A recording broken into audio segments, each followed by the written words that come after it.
4. That's the number of states I've spent my life in over the past 5 years.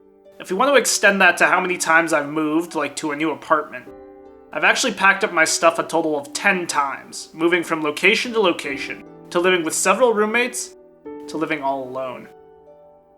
Actually, as of the end of this month, make that 5 states and 11 times I've packed up my stuff and unpacked it in the past 5 years since 2020, the year when I officially entered adulthood. I find moving such a strange concept, as the viewpoint on it can differ dramatically based on the context and one's attitude towards it. It can be both a tremendous blessing and something rather exciting, but also difficult with a whole well of emotions, not to mention the practical difficulties of it. I don't particularly enjoy boxing up my life again and preparing to unpack it in a new location, nor the financial costs of it.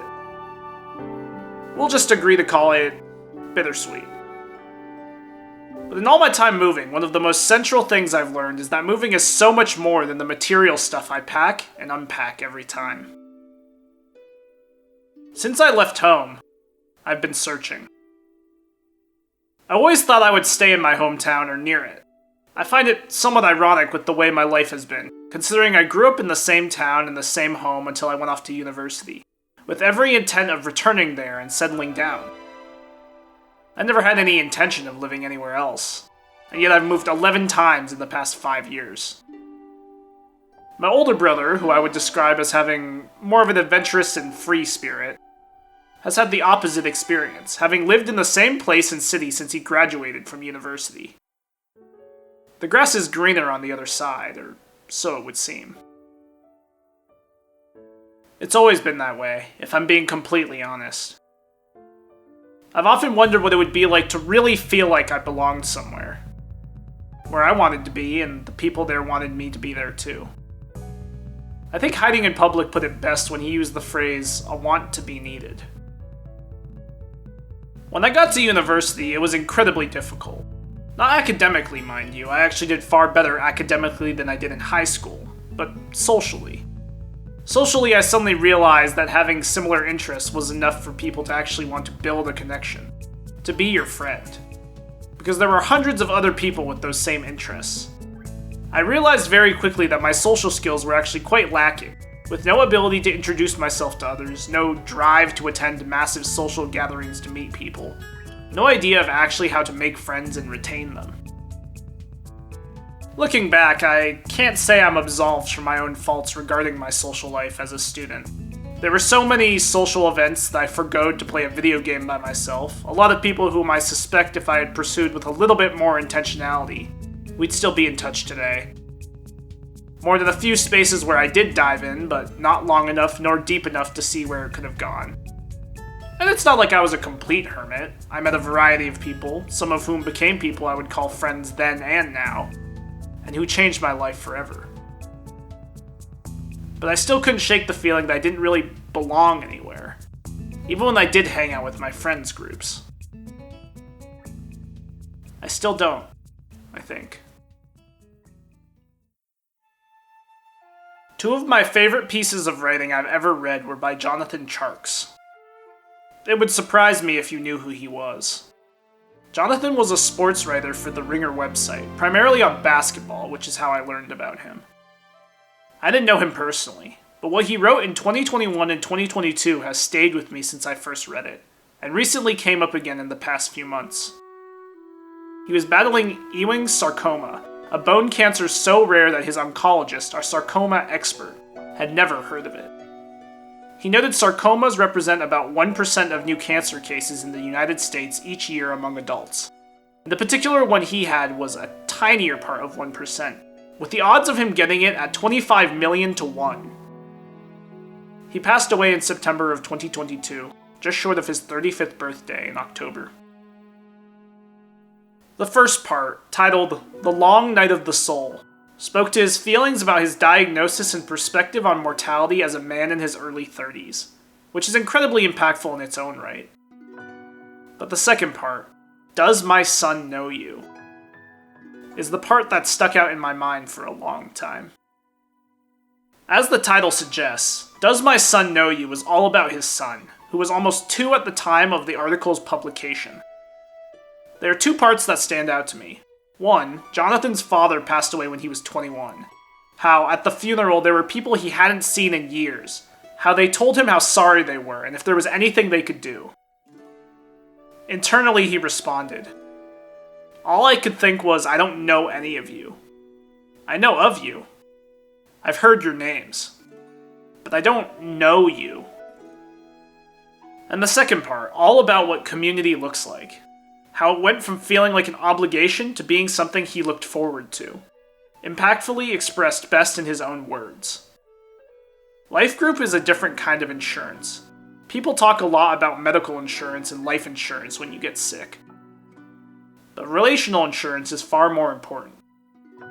I didn't need my dad's money, but I could have used some of his friends. Relational insurance.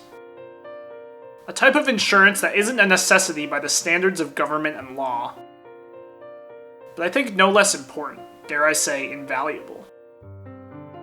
I admit I'd never thought of relationships and community as a sort of insurance, but after reading Does My Son Know You?, I got this overwhelming feeling that it was one of the most important types of insurance that could be out there. That when the going gets tough and life beats you down, who are you going to look to when calamity strikes? I find myself looking back on my time in high school with a somewhat more positive lens than I used to, but probably not for the reason you're thinking. I have no desire to return to my high school days, yet I feel school days are an amazing time because you will see people, whether you want to or not, in regular and continuous intervals. It's structured social development time, I suppose. It might be in classes, cafeterias, extracurriculars, group projects, and more. They might live on campus, down the hallway, or down the street. But once you graduate, it all vanishes. Almost like it never was. I actually found myself thinking about that when one of my classes in my 3rd year of university came to an end. The literal thought, this is the last time all of these people will ever be in this exact classroom with this professor in this time slot. All of that relational insurance built up over months or years, vanishing into forgotten human history. Even if you and I didn't realize it at the time. I don't have many relationships intact from high school, all naturally swallowed up due to distance and time, which is funny to think about. Some of those people were, at some point, some of the most important people in my life. Now, they're nothing more than a footnote. A number of people have asked me, if you could live anywhere, where would you live?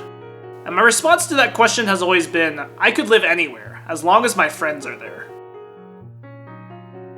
I don't regret any of my moves in the slightest, but I'll always regret that I never found a community of people I felt integrated into, a place where I feel like I could be myself. I tried in the ways I knew how, but for some reason or another, not absolving myself of my role either, it didn't work out. It still hasn't worked out, though I have been blessed with a good friend or two in every place I've moved. Still, it remains discouraging. I mean, who wants to take a shot and watch it miss? And I can do fine on my own. The past 10 months have been a testament to that. But more often than not, it feels like this isn't how life is supposed to be lived. Like I'm missing some crucial part of the experience. There's something to it that I just can't give up on. That intrinsic need for human relationship. To love. To be loved. To understand and be understood. Without somewhere to belong on some level of a selfish note, there isn't any relational insurance. No one to turn to when calamity strikes. No man is an island, after all. I've been watching Frieren again, and for all of the praise it has rightfully garnered, I find it unbelievably meaningful for another season of my life. It's a show that combines a number of themes and topics which I hold very dearly. Time, the meaning of life, relational insurance, a strong setting with extremely likable characters, and an amazing soundtrack that never ceases to make me feel as if I, too, I too could go on a journey. How transitory life is. Even when we spend a portion of our lives together, there's an overwhelming chance it won't be for forever, no matter what we claim at the time. Toward the end of the final episode, Frieren has a conversation in which she is reminded to cherish the encounter she has. After all, death isn't the only goodbye in this life. At the very end of the episode, a flashback to a conversation in which Frieren observes how Himmel the hero always said quick goodbyes, despite all of his bravado and willingness to spend time with and for others. And when pressed, he replies, "You're right. But I'm sure we'll run into each other again if we continue traveling. Tearful goodbyes aren't our style. After all, it would be embarrassing when we meet again." I wonder how many goodbyes I've said in my life. Which ones I knew were just temporary, and which ones were permanent. And how many more I'll say. Yet, I suspect if I continue reaching out with genuine pursuit and authenticity, the amount of people I'll run into again if I continue my travels won't be a small one. And more than that, they won't just be mere acquaintances, but people I can tangibly place in the category of relational insurance, and hope that they would consider me in that bucket as well. Frieren embodies that. The amount of people her party meets, spends time with, and then passes through is innumerable. And not every person plays an integral part in their overall narrative, but still plays some role in their journey at different parts, and no doubt will continue to play a part. The common adage, "home is where the heart is indeed cliché. But there's something to it, I think. A place becomes a home because of the time spent there and the memories associated with it. I suppose it's for that reason that I can't really say that I've had a home for the past couple of years. I don't think home is a place or location, even though that's how we tend to use it. I think it's the place where the people I'm invested in are at, and where they're equally invested in me. And that can be anywhere, quite frankly. I don't want to merely say that I know of someone. I want to know others, and I want people to know me too. I think that in itself is worth it. That's why I keep moving. That's why I keep chasing, hoping beyond hope. That's why I'm giving it another shot. That's why I keep looking for somewhere to belong.